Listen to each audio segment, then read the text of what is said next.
있다.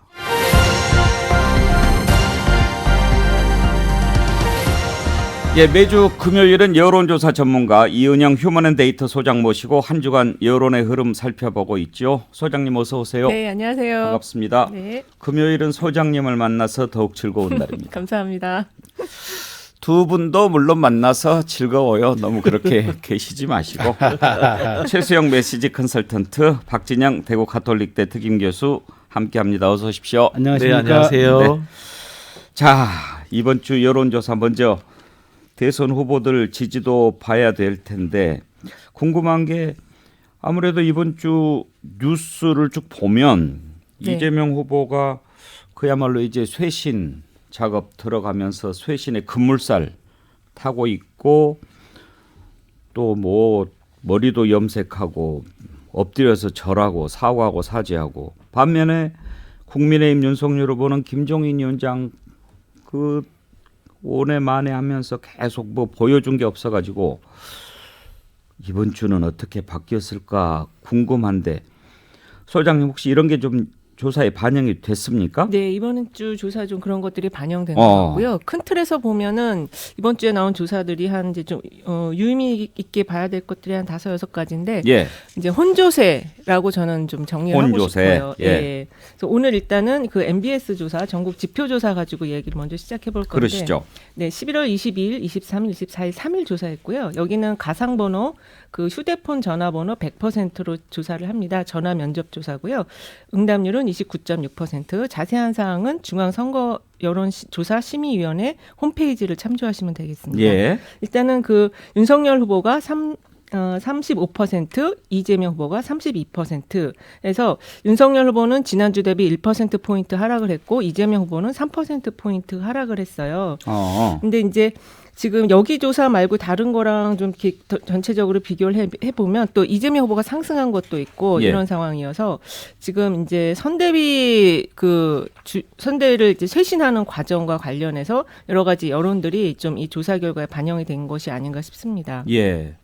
그러면은 대선 후보 지지도 중에 가장 먼저 이렇게 좀 변화가 눈에 띄는 조사는 어떤 걸 꼽을 수 있을까요? 일단은 그 갤럽 조사가 격차가 예. 1.3%포인트 격차 초박빙으로 나왔거든요. 예. 그래서 이제 그 조사가 좀 많이 인용이 됐던 것 같고 또 그 YTN이 의뢰해서 리얼미터가 조사한 그 조사는 또 윤석열 후보가 상당히 또 앞서는 걸로 나왔어요. 그래서 이제 그 여론조사가 왜 이렇게 널뛰기를 하느냐 이런 지적들이 좀 있었거든요. 뭐 스카이 콩콩이라는 얘기도 나오더라고요. 네, 그런 얘기도 있었습니다. 근데 어쨌든 갤럽하고 MBS 이 두 개의 조사를 조금 주의 깊게 봐야 될 것 같아요. 네.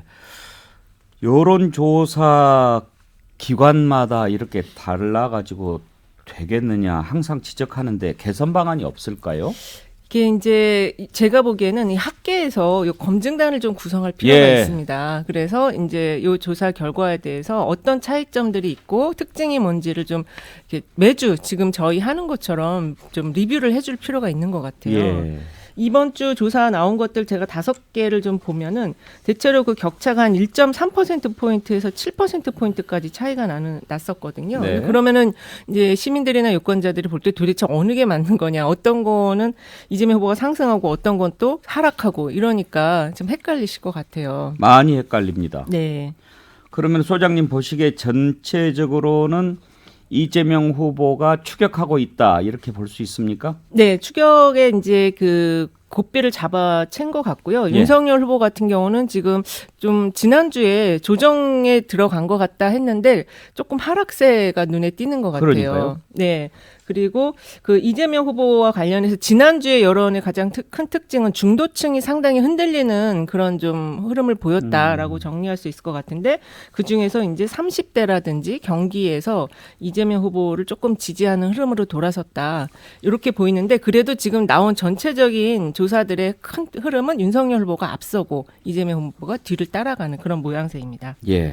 자, 그러면 두 평론가들의 분석을 한번 들어보고 싶은데 최수영 컨설턴트 일단 윤석열 후보 지지율이 뭐 50% 막 올라가고 그런 그렇죠. 때에 네. 비해서 보면 지금 이제 38.4 대 37.1 이렇게 나온 것 있지 않습니까? 네.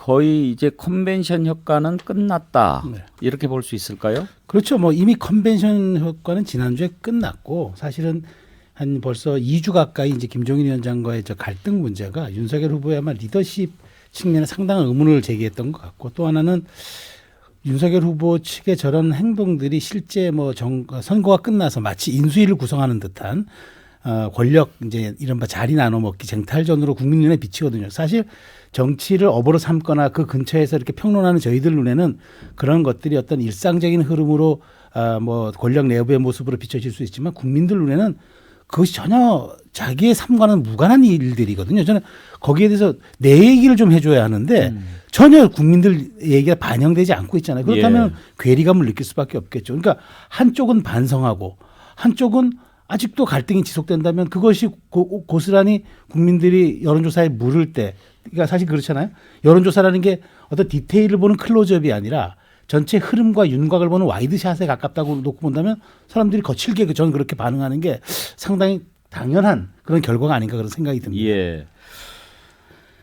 박진영 교수, 사실 김종인 위원장과 이렇게 밀당을 계속 한 주였지 않습니까? 네네. 거의 뭐 2주 가까이 됐는데 그걸 보면서 피로감을 호소하는 그런 국민들도 많았어요. 필요하죠. 사실은 이게 한국의 정당 정치가 제대로 자리 잡지 못해서 생긴 일입니다. 김종인 그 위원장이 이제 선대위 총괄 위원장을 하느냐 마느냐 문제인데 영입이라고 표현을 했는데요. 과거에 당대표를 하신 분인데 영입이라는 표현 자체가 사실 안 맞죠. 예. 그리고 또 어떻게 보자면 윤석열 후보가 김종인 비대위원장보다는 이 홍준표 후보라든가 유승민 후보를 먼저 앉는 그런 절차를 갖췄더라면은 이렇게 이제 국민들에게 피로감을 주지 않았을 건데 그런 측면에 있어서 제가 보기에는 참 표현이 그렇습니다만은 윤석열 후보가 김종인 비대위원장의 늪에 좀 빠졌다. 저는 뭐 그렇게 보여집니다. 예. 지금 김종인 위원장 현직 뭐 오고 가는 얘기 들어보면 거의 안 오는 걸로 그렇게 정리가 되는 게 아닌가 싶은데 일단 두 분 간에 오고 가는 말이 좀 험하잖아요. 그 양반 뭐 그랬다가 또 어제 김종인 위원장은 최후 통첩이라고 주접을 떤다 뭐 이런 표현까지도 썼는데. 김종인 비대위원장이 좀 불쾌하셨던 모양이에요. 예. 사실 한국 사회에서 뭐 양반 쌍놈 이런 표현 쓰면 안 되는 겁니다. 저 같으면 어른 이런 표현을 썼을 건데 좀 불쾌하더라도 그 표현에 좀 기분이 상했을 수 있다라는 생각이 들고요. 실제로 이 윤석열 총장 같은 경우는 세 사람입니다. 권선동 의원, 장제원 의원, 김병준 전 비대위원장 이 세 사람이 핵심적으로 이미 선대위로 구성을 한 것 같아요. 근데 그렇게 다 해놓은 상태에서 김종인 비대위원장 보고 오라고 하니까 김종인 비대위원장 입장에서는 나의 롤과 맞지 않다 이렇게 생각을 했던 것 같고요. 특히 이제 김병준 전 비대위원장과는 이 정치적 메시지의 방향이 좀 차이가 납니다. 한쪽은 이제 국가의 개입이라든가 이런 경제 민주화를 주장하시고 예. 한쪽은 굉장히 리버럴한 시장 경제를 주장하기 때문에 그런 갈등, 이 선대위가 이 노선 갈등이 생기면 또 곤란하거든요. 그런 것들에 대한 우려들 때문에 김종인 비대위원장이 좀 스스로 좀 이 멀리하지 않았나 뭐 그런 생각이 듭니다. 네. 최수영 컨설턴트 정치는 말로 하는 거잖아요. 네. 그런데 이렇게 기자들 앞에서 뭐 자기들끼리 얘기했을 땐 상관없지만 그 양반 얘기는 나한테 묻지 마라. 또 주접을 떤다. 이런 표현들을 던지는 것 자체가 그 메시지를 통해서 그렇죠. 네. 뭔가를 전하려고 하는 거 아닙니까? 그렇죠. 이제 그 메시지 측면에서 보면은 그렇게 거친 말, 험한 말들을 통해서 이미 그쪽과는 어느 정도 일정한 선이 그어졌다는 걸 기자들이 알아서 해석하게끔 하는 그런 이제 효과가 있지 않습니까? 저는 이 지점에서 메시지 측면에서 보면 두 가지가 문제인 게 첫 번째가 뭐냐면 2주 사이에 앵글 중심이 김종인이었어요. 그건 윤석열 후보에게는 치명적인 거였죠. 예. 앵글의 같은 앵글에 서 있다 하더라도 중심에는 김종인이 있었고 주변부에 윤석열이 있었다는 누가 거죠. 대선 후보인지 모르겠다. 그러니까 그런 얘기가 그래서 저는 이제 나왔으니까요. 오히려 김종인 위원장이 윤석열 후보의 짐이 되어버린 상황이다. 그래서 그건 굉장히 메시지 전략 측면에서 굉장히 안 좋은 측면이 하나 있고 두 번째는 많은 국민들이 문제를 던져요. 왜 그럼 김종인일까? 김종인이 왜 필요할까? 사실 지금 시대 정신 놓고 보면 다 공정, 정의 얘기하지만 그 본질의 저류에는 4차 산업 시대가 다가오는데 우리는 뭘 준비해야 하나가 사실 미래 먹거리 중요한 부분 아닙니까? 근데 저분은 뭐 연세를 떠나서 일단 구시대 분이고 정무적 감각과 경륜은 탁월할지 몰라도 그 시대의 비전과 정책을 제시하는데 전혀 큰 도움이 안 된다는 건 누구나 주지할 수 있는 사실 아닙니까? 근데 그분이 주인공으로 2주 동안 이렇게 간다 그러면은 사람들이 의심을 하는 거예요. 윤석열의 비전은 무엇일까? 저도 윤석열의 사실은 비전이 나오고 거기다가 정책과 인물을 꽂는 거 아니겠습니까? 순서가 역방향이 돼버렸잖아요. 그렇게 국민들에게 소구하는 두 가지 메시지 측면에서 저는 2주 동안의 치명적 오류였다. 그렇다면은 이제 이것을 빨리 봉합하고 가는 길이 이제 윤석열 후보에게 남았는데 예. 그것은 정치력의 복원이라는 또 하나의 과제도 될 수 있어서 굉장히 중요한 타이밍이다. 이렇게 말씀드립니다. 이은영 소장님 또 월요일 날 여론조사 나오는 게 있죠. 예, TBS가 그래서 KSOI가 조사하는 게 이제 있습니다. 그게 또 어떻게 나올지 궁금한 대목인데 네. 이 피로도가 만약에 있다고 한다면 그게 이제 월요일 날 나오는 여론조사에 좀 반영되지 않을까 싶은데요. 근데 이제 그 KSI 조사가 약간씩 조금 튀는 감들이 있어서요. 특히 이제 ARS 조사다 보니까 가상번호를 쓰긴 하지만 ARS 조사다 보니까 이제 그거하고 그 다음에 나오는 또 리얼미터랑 또 완전히 트렌드가 달라서 그거는 이제 참고 자료를 보실 필요가 있고 예. 지금 이 두 후보가 다 그 아웃사이더였잖아요. 그래서 이제 당의 대선 후보가 돼서 지금 선대위를 자기 중심으로 장악하는 과정인데 이번 주에 나타났던 주 초반에 나타났던 모습은 좀 이재명 후보가 사실 좀 불안한 모습이었어요. 정말로 이게 지금 뭘 하려고 하는 거지? 그래서 저도 궁금해서 민주당 쪽 관계자들에게 전화를 해서 물어보면 내가 알아보고 전화해 줄게. 그러고 전화를 안 줘요. 아하. 예, 그러니까 자기네들도 지금 어떻게 돌아가는지 정확하게 방향성을 좀 잘 모르는 상태였던 것 같고 윤석열 후보는 오히려 좀 봉합이 될 것처럼 그랬는데 주 후반으로 가서 감정선이 굉장히 노골적으로 나가는 모습이었는데 어쨌든 이재명 후보 같은 경우는 지금 이제 좀 속도감을 내면서 이걸 좀 정리해 나가는 모양새인 것 같고 이 윤석열 후보는 지금 김종인 비대위원장을 화나게 한 게 제가 볼 때는 그 검찰총장 시절의 그 언행 습관이지 않을까. 왜냐하면은 이 김종인 비대위원장 어르신인데도 상당히 그 영특하신 면이 있어요. 예. 모든 걸 다 수첩에 적어 놓으시는 것 같은 굉장히 정확함을 추구하시는 분인데 윤석열 그 후보가 이야기하는 걸 보면 2, 3일 말미를 달라고 그랬다. 시간을 달라고 그랬다. 근데 이게 보기에는 그분이 그렇게 얘기 안 했을 것 같은데 이렇게 좀 뭉치는 듯한 말 있잖아요. 그러니까 어르신들이 그런 말투를 제일 싫어하거든요. 아하. 나를 속이려고 하는 것 같고 나를 우습게 보고 자기 마음대로 막 하려는데 그거를 내가 뭔가 잘못한 것처럼 이렇게 표현을 하는 화법. 그래서 저는 지금 이 김종인 비대위원장이 이 윤석열 후보 만났음에도 불구하고 지금 이런 모습을 보이는 거는 윤석열 후보가 조금 더 그런 것들을 좀 바꾼다면 예. 이제 합류할 가능성도 있지만 상당히 지금 감정이 많이 그래요. 나갔다. 그런 생각이 들어요. 두 분이 이렇게 만나고 나서 한 얘기들이 보면은 조금씩 달라요. 그렇습니다. 특히 이번에는 윤석열 후보가 뭐 밖에서 돕겠다고 얘기를 해주셨다. 그렇게 밝혔지만 또 김정인 위원장 나는 그런 말 한 적 그렇죠. 없다 이렇게 얘기하잖아요. 예. 하여튼 그 양반이나 이 양반이나 한 자존심들 하는 사람들이니까. 그렇습니다. 특히 어르신들은 그런 말을 정말 싫어하시거든요. 나를 그렇지 않아도 내가 무시당한다는 느낌은 항상 있으실 텐데 말까지 그렇게 해버리면 그런 거죠. 그래서 지금 이런 양태로 보면은 다음 주에는 이재명 후보가 조금 더 정리를 좀 빠르게 하지 않을까 그렇게 보여져요. 예. 예. 자, 대선 후보 지지도 살펴봤고요. 잠시 전하는 말씀 듣고 이제 정당 지지율은 어땠는지 한번 살펴볼까요? 네, 백운계 시사 1번지 여론 이은영, 최수영, 박진영, 000 트리오, 0트리오와 함께하고 있습니다. 자, 이은영 소장님, 네. 정당 지지율 한번 살펴볼까요? 네, 아까 말씀드렸던 그 전국 지표조사에서는 민주당이 32%, 국민의힘이 35% 나왔고요. 또 갤럽이 머니투데이 의뢰를 받아서 지난 11월 22일, 23일 조사한 결과를 보면은 민주당이 33.2, 국민의힘이 36.8, 국민의당이 2.9, 정의당 3.9, 열린민주당 3.9 이런 순으로 나왔습니다. 자세한 내용은 중앙선관위 여심위 홈페이지를 참조하시면 되겠습니다. 예. 정당 지지율하고 후보 지지율하고 비교해 보면 어떻습니까? 같이 갑니까? 꼭 그렇지는 않습니까? 지금 보면은 이제 대체로 정당 지지율은 국민의힘이 한 31에서 37 정도 그 범위에서 나오고요. 예. 민주당은 28에서 33 정도로 나와서 국민의힘이 앞서고 있는데 그래서 이제 이재명 후보가 이 정당 지지율과 그다음에 대통령 지지율과 좀 연동되는 흐름이 있었거든요. 네.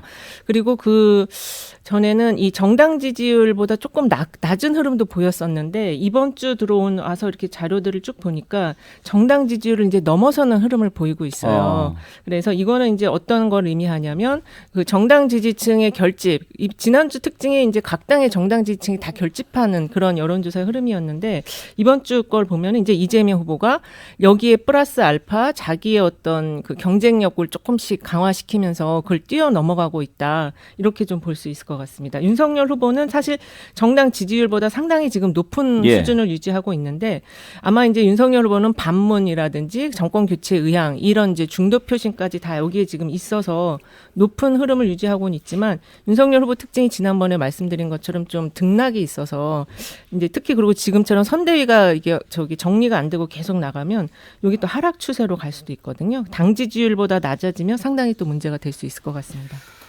문재인 정부 초반만 해도 국민의힘 지지율이 뭐 그땐 국민의힘 아니었지만 민주당 넘어서는 날이 올까 이런 네. 생각도 했는데 언제 뒤바뀌었죠? 이게 아마 그 4.7 재보궐선거 이후 그 전에 이제 LH 예. 그때부터 이제 좀 흐름이 아하. 뒤바뀐 흐름이 있었는데 이게 지금 상당히 좀 벌어진 채로 지금 유지가 되고 있어요. 부동산이 가장 컸지요. 부동산도 있는데 사실 지금 후보들 비호감 얘기하는데 당에 대한 이미지 그것도 비호감이 상당히 높고 특히 민주당에 대한 비호감이 상당히 높은 것 같아요. 그러니까 민주당에 대한 이미지를 보면은 꼰대를 또 있고 그다음에 뭐 회사 부장님 정당 이런 얘기가 있었어요. 그러니까 나를 괴롭히는 정당이다. 예. 그게 이제 부동산뿐만 아니라 여러 가지 그 뭐 정책들이나 이런 것들이 뭐 나를 굉장히 뭔가 좀 괴롭히는 것 같은 정당이라는 이미지가 있는 것 같습니다. 박진영 교수 그래서 이번에 민주당 이재명 후보가 선대위 새로 개편하면서 뭐 꼰대짓 하지 마 뭐 이혼인가? 뭐 이런 것도 만들었던데요. 네. 예, 뭐 그 꼰대질 그만의 위원회, 그다음에 또 남혐 여혐 고발센터 뭐 이런 것까지 만들었거든요. 재밌어요. 네, 그 이재명 후보가 지난주에 이제 지지율이 오른 측면에는 이 반성과 사과와 더불어 가지고 그것들을 직접적으로 행동한다는 측면이 저는 주요한 것 같아요. 특히 그 이재명 후보가 직접 그 흔히 하는 이 청년 커뮤니티 사이트에 예. 직접 들어갔어요. 거기가 이제 이재명 후보와 민주당에 대한 공격을 많이 하는 곳인데 거기에 직접 들어가 가지고 글도 주고받고 물론 대응도 하고 뭐 거기서 또 비판도 많이 받았답니다. 근데 이제 바로 나오는 게 아니고 계속 거기에 머물러 있으면서 토론하고 이러다 보니까 그런 이 반성한다는 것에 대한 진정성들이 어느 정도 좀 어필이 된 것 같다. 뭐 저는 이렇게 보이고요. 그 다음에 이제 당과 이 선대위를 또 혁신을 했지 않습니까? 사무총장이 김영진 의원, 그다음에 전략기획위원장이 강훈식 의원인데 둘 다 재선이에요. 네. 거기에다 또 강훈식 의원은 나이가 73년생인가 74년생인가 그래요. 그러다 보니까 이 국민의힘의 김병준, 김한길, 김종인 언급되는 이분들하고 비교하면 거의 뭐 20년 이상씩 차이가 나니까 예. 그런 효과도 보고 있지 않나 그런 생각이 듭니다. 네. 그런가 하면 지금 국민의힘은 이번에 선대 본부장 임명한 걸 보니까 익숙한 이름들이 많이 있지 않습니까? 최수영 컨설턴트. 그렇죠. 뭐 사실 저는 이번 선대위 발표를 보면서 그 합류한 인사들보다는 합류하지 않은 인사들의 관심이 더 많아진 거다. 임태희 전 실장이 합류하지 않았어요. 예. 그러니까 오히려 방점은 거기에 있었고 실제 합류한 사람들 놓고 보면은 우리가 너무 잘 아는 사람들이에요.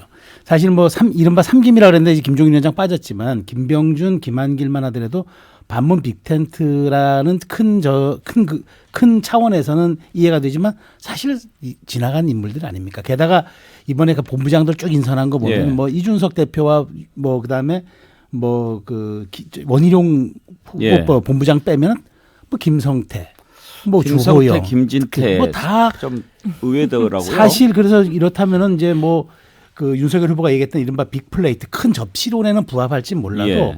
오히려 이것이 탕평을 가장한 그냥 뭐 그러니까 말하자면 뭐 이른바 잡탕이라는 얘기 있잖아요. 막 섞어놓은 혼재한다는 그런 측면이라 해석될 수도 있어서 이게 과연 감동을 줄 것이냐. 그런데 이제 어쨌든 이제 중요한 거는 사람을 배치했으면 거기에 맞는 권한과 책임을 부여해서 역량을 가지고 그걸 결과로 이끌어내야 되는데 이제 그것은 오롯이 후보의 몫이 되었다. 그 점에서 놓고 보면 윤석열 후보가 상당히 큰 책임감에 지금 좀 그 위치에 들었는데 어찌됐건 지금까지 국민의힘 그 이렇게 2, 3주간 끌었던 선대위를 놓고 보면은 사실 큰 감동과 혁신 이 두 가지의 단어에 대해서는 그리 부합하지 못했다가 정답인 것 같습니다. 저는 김종인 위원장과 윤석열 후보가 그렇게 저녁에 회동을 했는데도 불구하고 거의 이렇게 결별에 가깝게 헤어진 이유가 그전에 뭐 김병준 위원장, 김한길 전 대표 뭐 이런 것도 있고 장제원 의원을 비서실장 두는 것도 있지만 아마 이 선대위 본부장들 명단 같은 것을 이렇게 놓고 얘기를 했을 때 김종인 위원장이 이것은 정말 아니다. 네. 내가 생각하는 선거 방향과는 이건 아니다. 네. 이런 생각이 가장 크지 않았을까 싶어요. 네, 저도 동의합니다. 왜냐하면 뭐 장제원 한 사람이 뭐 거취를 결정하고 김병준 한 사람이 거취를 결정했다? 이건 사감이잖아요. 그렇다면 정말 그거는 김종인과 윤석열이라는 사람이 가지고 있는 국량의 한계를 보여준 거기 때문에 그건 아닌 것 같고 제가 보기에도 진행자 말씀하신 것처럼 사실은 방향성에 대한 문제. 그다음에 이 방향성을 놓고 그러면 결국은 내가 가진 가치와 그 윤석열이 가진 가치의 방향성에 어떤 사람들을 적재적소에 기용하느냐, 국민에게 어떤 눈높이에 보여줄 수 있을 것이냐 이런 거였는데 저는 김종인 위원장의 눈에 부합하지 않은 것 같고 그런 점에서 결국에는 이제 그럼 서로의 각자의 길을 갈 수밖에 없지 예. 않느냐로 정리되는 지금 수순이 아닌가 보여집니다. 이은영 소장께 네. 국민의힘이 지지율이 이렇게 크로스가 일어난 게 이제 사실 서울시장 네, 보궐 선거 재선거 이후에 또 이렇게 되지 않았습니까? 네. 사실 그때 이제 이준석 대표가 당선되고 그러면서 정말 새로운 바람이 일어났잖아요. 네. 그런 것들이 아마 지지율 끌어올리는 데 도움이 됐을 것 같고 뭐 이준석 대표 된 뒤에 뭐 토론 배틀 해가지고 대변인도 새로 뽑고 그쵸. 그런 것들이 화제가 됐지 않습니까? 네. 그런데 이번에 그 선대위 본부장 인사와 관련해서 그 대변인 가운데 한 사람 임승호 대변인이죠. 네. 27살 네. 젊은 대변인인데 이런 선대위 명단에 오르내리는 분들의 이름이 어떤 신선함과 감동을 주고 있나. 그러면서 불과 몇 달 전만 해도 활력이 넘쳐나던 신선한 엔진이 꺼져가는 느낌이다. 이렇게 글을 올렸더라고요. 네. 아무래도 이제 지금 20, 30대가 캐스팅 보트를 쥐고 있어서 이재명 후보 같은 경우도 선대위 구성에 있어서 이제 현역 의원들을 좀 뒤로 물리고 20, 30대를 전면에 내세우는 지금 방향을 가져가고 있잖아요. 그리고 아까 박 교수님 얘기하신 것처럼 SNS에 굉장히 공을 많이 들이더라고요. 그리고 속도도 엄청 빠르게 이제 모든 글을 내가 다 읽겠다 이렇게 지금 얘기할 정도니까. 근데 윤석열 후보 같은 경우는 지금 그렇지가 않아요. SNS 활용을 잘 안 하는 상황이고 더군다나 하고 있던 것까지 인스타도 지금 폐쇄한 상황인데 이런 면에서 보면은 이 지금 소통 면에 있어서 지금 윤석열은 불통의 이미지를 가져가고 있고 선대위도 아까 말씀하신 것처럼 좀 올드맨들이 지금 복귀를 한 상황이잖아요. 그래서 그런 부분에 있어서 좀 걱정을 하는 것 같은데 그래서 아마 그런 부분을 보완하기 위해서 이준석 그 당대표를 홍보 미디어 예. 본부장인가 같이 또 임명을 했더라고요. 근데 아마 김종인 비대위원장 보기에는 김종인 비대위원장도 20, 30대 전면에 내세우려는 생각을 했었던 것 같아요. 지난번 그 서초갑도 30대 여성을 하겠다 이런 예. 발언을 했었기 때문에 그래서 지금 큰 틀에서 윤석열 후보가 제가 볼 땐 좀 지역 중심 구도로 이렇게 좀 이 선거판을 만들려고 하는 거 아닌가. 이 세대적인 접근보다는 약간 그런 생각이 듭니다. 예. 그런데 박찬영 교수. 네. 이번에 그 윤석열 후보와 김종인 위원장 간의 갈등에 또 한 축인 이준석 대표가 있잖아요. 네. 저는 이 부분이 이준석 대표가 이제 본인이 당대표가 된 뒤에 참 여러 가지 새로운 변화를 많이 시도하지 않았습니까? 그런 것이 옳다고 본인은 생각하고 있고 대선도 그렇게 치러야 되겠다라고 생각하면서 뭔가를 해보려고 했는데 윤석열 후보는 그게 아닌 것 같고 그렇죠. 그래서 김종인 위원장을 모시고 와서 자기 뜻을 펼쳐보려고 했는데 그게 좀 잘 안 되고 아마 이러면서 더 꼬이게 된 것이 이번 갈등의 본질이 아닌가 그런 생각이 들어요. 그 어떻게 보면은 이 대선을 보는 선거 전략의 차이가 근본적으로 존재하는 것 같아요. 앞에서 말씀하신 것처럼 윤석열 후보는 반문재인 빅텐트 이게 핵심 전략인 것 같아요. 거기에 또 지역적인 부분들. 왜냐하면요. 실제로 윤석열 후보가 최근 한두 달 가까이 가장 많이 비판한 게 문재인 대통령입니다. 이재명 후보가 아니에요. 이거 결국 보면은 본인의 이제 이게 정체성이죠. 한편으로 본인이 문재인 정부에서 버림받았다, 저항했다 이 이미지를 가지고 정치를 시작했기 때문에 본인은 이제 그 고집을 계속 하고 싶은 겁니다. 그런데 이준석 대표라든가 김종인 비대위원장은 완전 이 기본적인 정치 철학이 다른 거지 않습니까? 중도지향적이고 그다음에 이 젊은 세대와 호흡하겠다, 미래지향적이다 이런 것들을 밝히고 싶은데 거기에서는 오늘 마찰이 근본적으로 시작된 것 같아요. 네, 1번지 여론 함께 하고 있습니다. 잠시 전하는 말씀 듣고 2부에서 이어가겠습니다.